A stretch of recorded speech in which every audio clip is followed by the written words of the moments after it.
एक रात की दुल्हन, दिल छू लेने वाली रोमांटिक लव स्टोरी। आज मैं लेकर आई हूँ इस कहानी का अंतिम भाग। अगर आपने इस कहानी के पिछले भागों को नहीं सुना है तो उसका लिंक मैं डिस्क्रिप्शन बॉक्स में दे दूंगी। 4 घंटे बाद रूम से बाहर आई नर्स खुशी से बोली, मुबारक हो बेटा, हुआ है। डिलीवरी नॉर्मल हुई है, यह कहती हुई वो अंदर चली गई थी। जब सेक्रेटरी भी उसके पीछे चल दी। कांच में रखे उस बच्चे को देखते सेक्रेटरी बोली, बच्चे की कंडीशन कैसी है? देखिए, यह प्रीमेच्योर डिलीवरी थी और ऊपर से एक्सीडेंट केस। बच्चे को अच्छे ट्रीटमेंट की जरूरत है क्योंकि बच्चा थोड़ा कमजोर है। नर्स की बात अच्छे से समझती सेक्रेटरी ने जल्दी से फोन पर किसी से बात किया और उनसे एम्बुलेंस भेजने को कहा।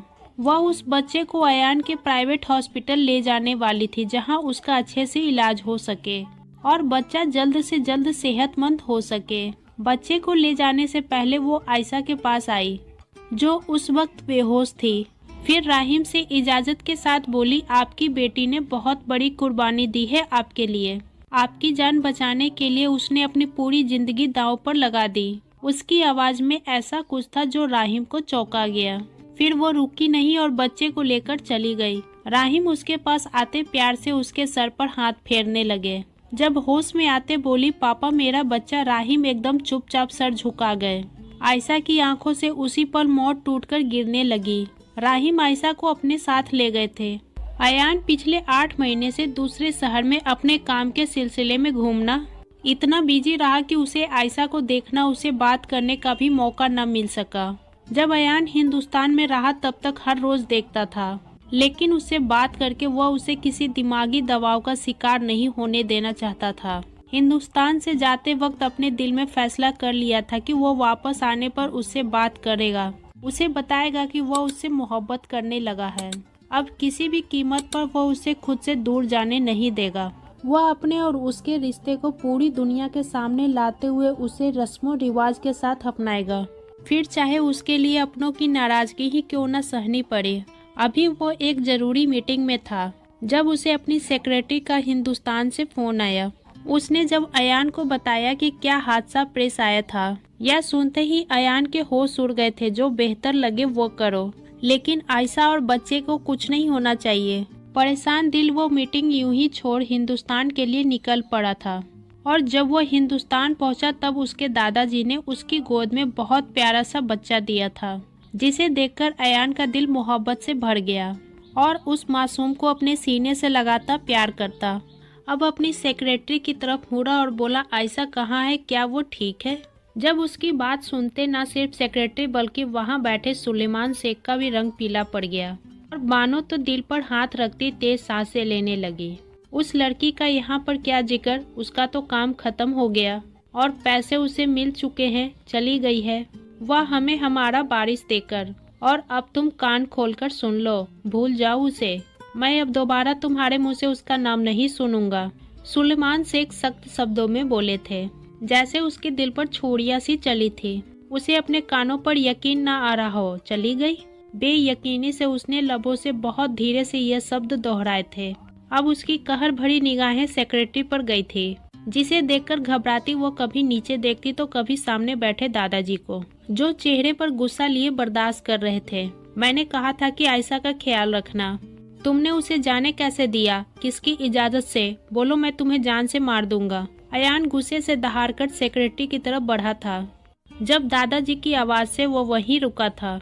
मेरी इजाजत से वो लड़की गई है अयान। वो इस खुशी के मौके पर अयान की बेवकूफियों में बर्बाद नहीं करना चाहते थे। दूसरी तरफ अयान जो हाथ में उस मासूम बच्चे को लिए ऐसे खड़ा था, इस तरह उस लड़की के पीछे ये खुशियां बर्बाद मत करो।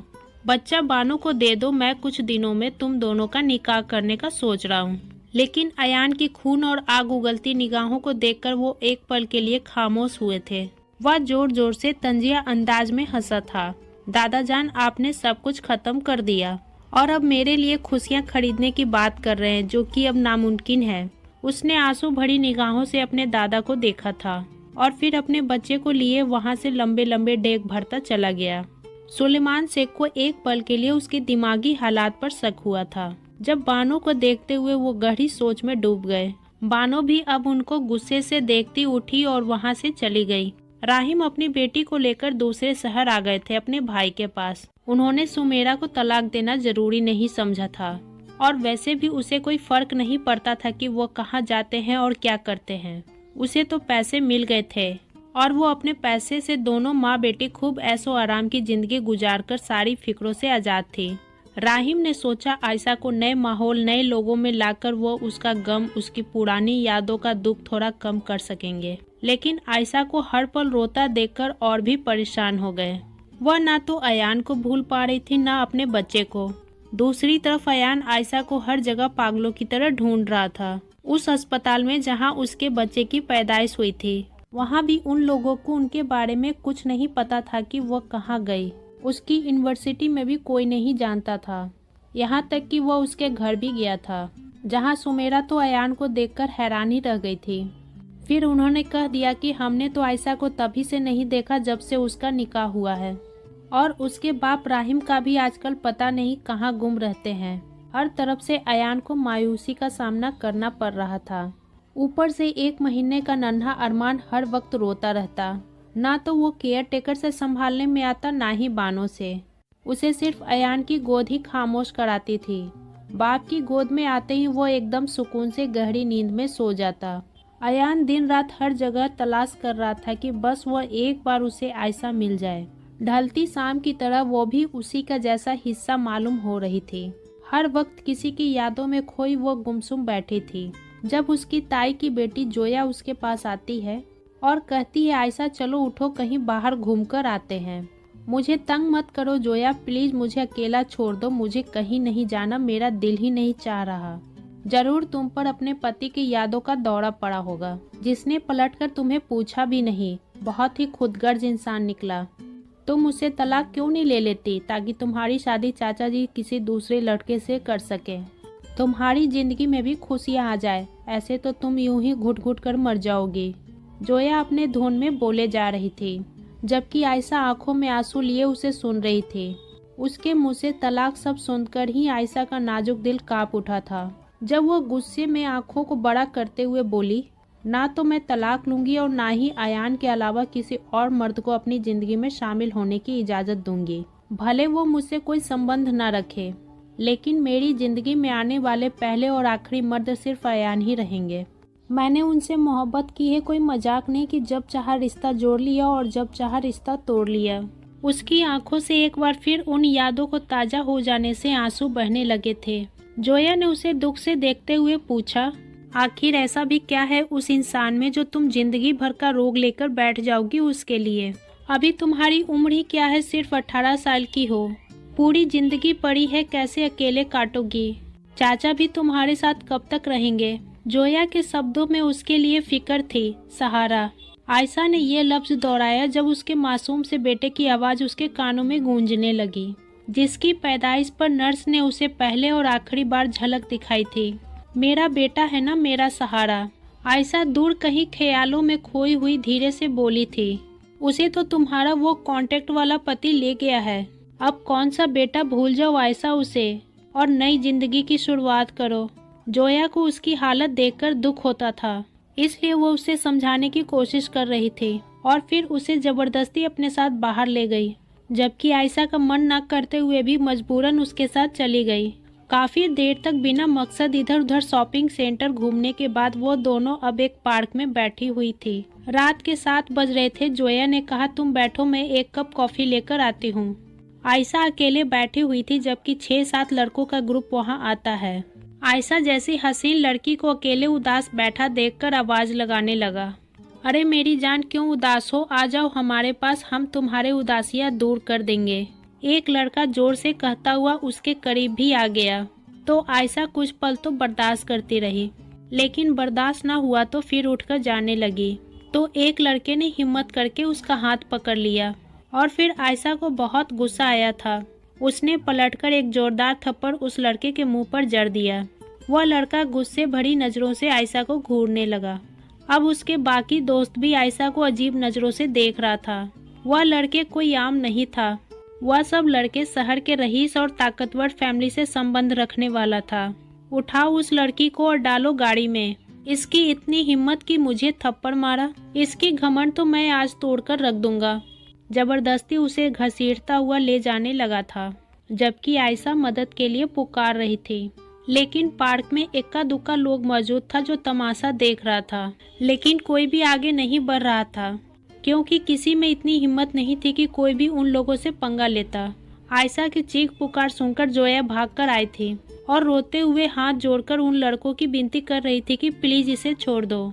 मैं इसकी तरफ से आपसे माफी मांगती हूँ। जिस लड़के ने आयशा की कलाई पकड़ी थी, जोया से बोला सामने से हट जाओ, नहीं तो इसके साथ हम तुम्हें भी ले जाएंगे। एक के साथ एक फ्री उसके लिए धमकी सुनकर जोया सहम गई और आयशा भी भयभीत निगाहों से देखती हुई दुआ करने लगी, या अल्लाह रहम करो, कोई तो मददगार भेज दे। इससे पहले कि वो लड़के आयशा को अपनी गाड़ी में जबरदस्ती बिठाता, तभी वहाँ पर 3 बड़ी बड़ी गाड़ियाँ आकर रुकी, जिनमें से लंबे चौड़े ब्लैक सूट पहने बहुत सारे गार्ड उतरा और लोगों को घेर कर खड़े हो गया। और लड़कों के साथ आयशा और जोया भी हैरान परेशान नजरों से आसपास देखने लगी।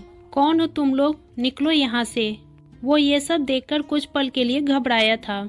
वो गार्ड उन लड़कों के सामने एक तो ज्यादा तादाद में थे और ऊपर से इतनी जानदार कि लड़कों को एक हाथ में उठाकर हवा में उछाल देता। तभी एक बड़ी सी गाड़ी का दरवाजा खोलकर जो इंसान बाहर आया, उसे देखकर आयशा को लगा कि उसकी सांसें अभी रुक जाएगी। वह सारे गार्ड्स उस इंसान के सामने हाथ बांधकर अदब से खड़े हो गए थे। जब वो इंसान लड़कों के सामने आता है, जोरदार थप्पड़ उसके मुंह पर मारता है, जिससे कि आयशा का हाथ छोड़कर तो दूर जाकर गिरा था। वह मुंह पर हाथ रखे नीचे जमीन पर गिरा हुआ था। उसके बाकी दोस्तों के अब सही मायने में पसीने छूट गए थे जब वो उसके सामने रोते हुए माफी मांगने लगा, लेकिन वह इंसान तो बस गुस्से से घूर घूर कर सामने देख रहा था जहां आयशा खड़ी थी। तभी आयशा की लबों से अयान नाम की पुकार आई थी। आंखों से कई मोतियां टूटकर गिरने लगा। वह एक टक अयान को देखती रही, पलकें झुकाना भी भूल गई थी। जब अयान जोर से दहाड़ा, लड़कों को उठाओ और पुलिस स्टेशन ले चलो, मैं वहीं आकर इन्हें देखता हूँ। अयान के गार्ड ने उसके हुक्म को माना था, जबकि आयशा अभी भी बच्चों की तरह रो रही थी। जबकि अयान अब गुस्से से आयशा की तरफ बढ़ा था, उसका हाथ खींचकर ले जाने लगा। आयशा जो किसी गुड़िया की तरह उसके साथ बिना किसी हरकत के चली जा रही थी। जोया की आवाज पर रुक गई, अरे कौन है आप और मेरी बहन को कहाँ लेकर जा रहे हैं? जोया उन लड़कों से ज्यादा अब अयान से डरी हुई दिखाई दे रही थी, जिसका रोब और दबदबा आम इंसानों जैसा बिल्कुल नहीं था। तभी अयान जोया को देखते हुए बोला, आयशा का शोहर, मैं आयशा को अपने साथ लेकर जा रहा हूँ।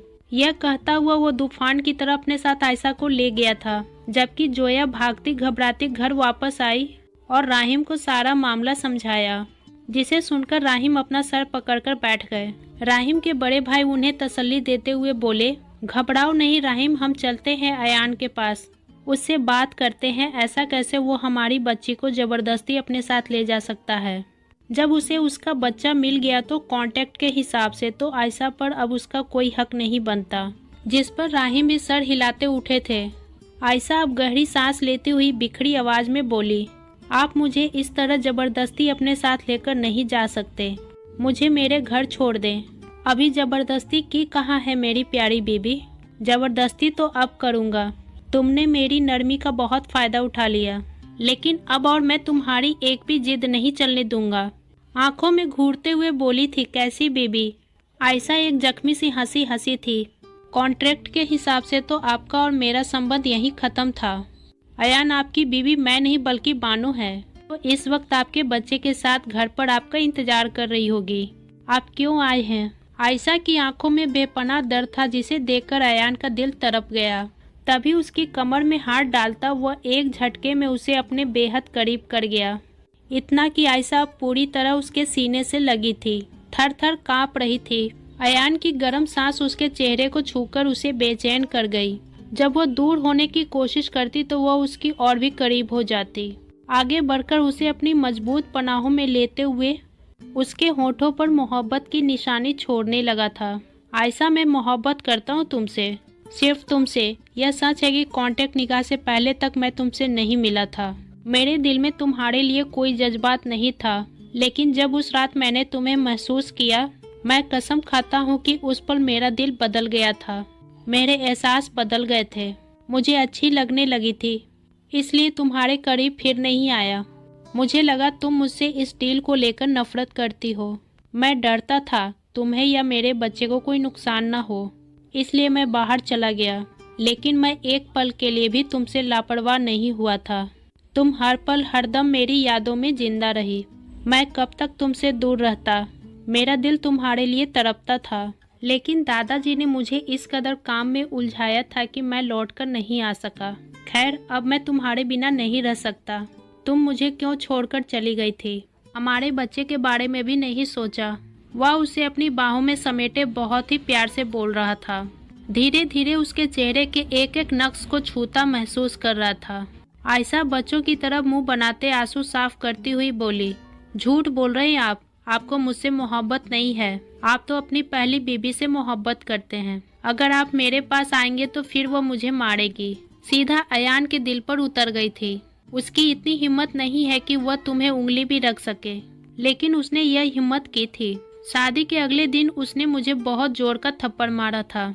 उसने अपने गाल पर अपना हाथ रखते हुए बताया, जिसे सुनकर अयान चौंक उठा था।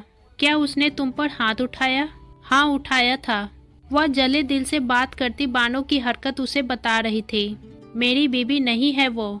अपना घर बार छोड़कर वो दादाजी को मक्खन लगाने के लिए यहाँ पर मेरे सर पर सवार रहती है। दादाजी के एक दोस्त की पोती है। बचपन से मेरी मंगनी उसके साथ तय थी, लेकिन मैं उससे मोहब्बत नहीं करता। मेरे दिल में उसके लिए कोई जज्बात नहीं है। यह सब मैंने उससे जान छुड़ाने के लिए किया था, ताकि वो मेरी जान छोड़ दे। लेकिन दादाजी की जिद थी कि मैं उसी से शादी करूं। अब मैं साफ साफ कहकर आया हूं कि मैं उससे शादी नहीं कर सकता। वह हमारे घर से चली जाए। वह दादाजी को भड़काती रहती है, लेकिन अब मैं उसे घर से निकाल दिया है। सब कुछ ठीक हो जाएगा। तुम आ गई हो ना? उसकी आंखों की सच्चाई देखती आयशा एक बार फिर रोने लगी थी। कितनी बड़ी बेवकूफ थी मैं, जो गलतफहमी की वजह से अपना घर बार, मोहब्बत करने वाला शोहर, बच्चा सब छोड़ आई थी। एक बार भी उसने अयान से बात करना जरूरी नहीं समझी। कितनी मुश्किलें झेली थी, लेकिन इस समय वो अकेली नहीं थी। अयान उसके साथ था। उसने भी आयशा के लिए तकलीफें उठाई थी। वह उसके सीने से लग गई। अयान उसके कान में झुकता सरगोशी करते हुए बोला, यार तुम्हारी कुर्बत की मधोसी पहले ही मेरे सर चढ़कर बोल रही है। अब इतने करीब आओगी तुम? बंदे ने तो बहकना ही है। आयशा एकदम सटपटाई थी। उससे दूर होती सामने देखने लगी, जहां ड्राइवर अपनी धुन में मस्त गाड़ी चला रहा था। अयान मुस्कुराता हुआ उसकी कलाई थामकर एक बार फिर उसे खुद से लगाने लगा। आयशा और अयान जब हवेली में दाखिल हुए तो आयशा को बच्चे की रोने की आवाज सुनाई दी। वह भागकर रूम में आई। सामने देखकर वहीं रुक गई, क्योंकि वहां सुलेमान जी पोते को गोद में लेकर उसे चुप कराने की कोशिश में परेशान नजर आए थे। जब उन्होंने आयशा को चौखट पर खड़े देखा तो इशारे से उसे अपनी तरफ बुलाया था। वह शर्मिंदा नजर आए थे। आयशा आंखों में नमी लिए भागकर आई। उनकी गोद से अरमान को लेती हुई सीने से लगा ली। उसे चूम रही थी। बच्चा भी अपनी माँ की खुशबू को पहचान गया था। एकदम चुप और सुकून से हो गया था। जबकि बाहर से आता अयान दोनों माँ बेटे को यूं प्यार करते देखकर खुशी से निहाल हो गया। सुलेमान जी कमरे से जाते जाते अयान पर एक नजर डाली थी। कितनी कोशिश की थी उन्होंने अयान की जिंदगी से आयशा को निकालने की, लेकिन उसकी मोहब्बत की ताकत के आगे वो हार गए थे। उधर राहिम अपने भाई को लेकर अयान से बात करने के लिए आ रहे थे, लेकिन तभी आयशा का फोन आया था। पापा परेशान मत होना, मैं अयान के साथ आ गई हूँ और अपने पूरे खानदान के सामने मुझे अपना लिया है। मेरा बेटा भी मुझे मिल चुका है और दादाजी भी मुझे कबूल कर चुके हैं। मेरा बेटा मेरे पास है। अयान भी मुझसे बहुत मोहब्बत करते हैं। मुझे और क्या चाहिए पापा? आप परेशान मत होना, जल्दी मैं आपसे भी मिलने आऊंगी। जबकि अपने रब का शुक्र अदा करते राहिम की आंखों में आंसू आ गए थे। उनके रब ने उनकी बेटी की जिंदगी को खुशियों से भर दिया था और उस पवित्र रिश्ते की लाज रख ली थी। अरमान को सुलाने के बाद आयशा अयान के पास आकर बैठी थी, जबकि अयान उसके चेहरे पर कुछ ढूंढने की कोशिश कर रहा था। क्या देख रहे हैं? देख रहा हूँ कि खुशी तुम्हारे चेहरे से झलक रही है, जो तुम्हें और भी खूबसूरत बना रही है। आई लव यू आयशा, तुम्हारे बिना जीने का सोच भी नहीं सकता। जबकि उसके इजहार मोहब्बत पर आयशा कितनी ही देर तक उसे मोहब्बत से देखी थी। अगले ही पल उसने अपनी बाहें अयान के गले में डाली थी। अयान, आप तो अपनी मोहब्बत का इजहार कर चुके हैं। लेकिन मुझे भी अपनी बेताबियाँ आपको बतानी है। बहुत मोहब्बत करती हूँ आपसे, आपके बिना मैं भी नहीं जी सकती। यह कहते कहते उसने अपने ओठ अयान के गालों पर रख दिए थे और उसके इतने प्यार से इजहार पर अयान के दिल की धड़कनें तेज हुई थी। उसने आयशा को अपनी बाहों में समेट लिया था और शरारत से उसे देखते हुए बोला, मोहब्बत का इजहार तो बहुत प्यारा है, लेकिन अभी कुछ अधूरा है। अगर ये मोहब्बत की निशानी यहाँ पर रखी जाती तो? उसने अपने ओठों पर उंगली रखी थी। तो मोहब्बत के ऐसे इजहार पर हम अपनी 100 जिंदगियां निछावर कर देते। जबकि आयशा ने शर्माते हुए उसके ओठों पर अपने ओठ रख दिए थे। अयान ने भी उसके ओठों को अपने ओठों में ले लिया था और उस पर अपनी शिद्दत लुटाने लगा। दोनों एक दूसरे की मोहब्बत में गुम हो चुके थे। दोनों के दिल इस वक्त मोहब्बत से धड़क रहे थे कि अब उनकी जिंदगी में कोई दुख नहीं था सिवाय खुशियों के। दोस्तों, क्या कहना आपको इस कहानी के बारे में कमेंट करके ज़रूर बताएं। वीडियो को लाइक करें और इसी तरह की रोचक कहानियां लगातार देखने और सुनने के लिए हमारे चैनल को सब्सक्राइब करके घंटी को दबा के ऑल पर सेट कर लीजिए, ताकि आने वाले वीडियो का नोटिफिकेशन आपके पास तुरंत पहुंचे। मिलती हूँ आपसे अगली वीडियो में, तब तक के लिए धन्यवाद।